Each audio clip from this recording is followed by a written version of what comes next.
To that, we want to talk about this. Ready or not, the first nominating contest of the 2024 presidential campaign is upon us. Republican voters in Iowa will caucus tonight to pick their state's nominee. NBC's Alice Barr is in Des Moines, Iowa this morning, where freezing cold temperatures are raising some serious questions about turnout. Alice, good morning. Good morning, Maureen. Hard to overstate just how cold we're talking about. The coldest caucuses on record anticipated tonight. And there are a lot of questions about how that turnout's going to be affected and who could be helped or hurt by what is expected to be lower turnout. Former President Trump has the enthusiasm edge among his backers, but Florida Governor Ron DeSantis, he's counting on a strong ground game here in Iowa to outperform polls. They are all making a final push to fire up their supporters.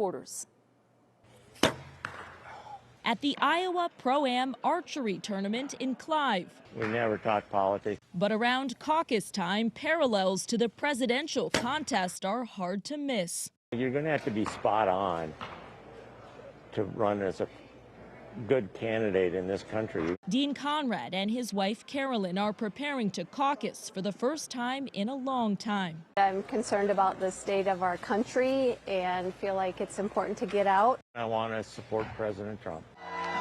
Former President Trump counting on his backers' enthusiasm to drive people to caucus in sub-zero temperatures. We have a lot of people here. If this is any indication, the storm has had zero effect.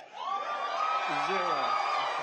A new NBC News Des Moines Register Mediacom poll shows Mr. Trump with a nearly 30-point lead over former UN Ambassador Nikki Haley, followed by Florida Governor Ron DeSantis and entrepreneur Vivek Ramaswamy, all crisscrossing the state, even as their supporters grapple with the prospect of a Trump win. I think he's in it for himself more than he is for representing the American people. But you would still vote for him? But he's still a conservative. I would still vote for him. Iowans used to being targeted for their vote, taking their role seriously. There's a lot of strong women here and with a lot of strong opinions. As the nation sets its sights on the first nominating contest of the 2024 presidential race.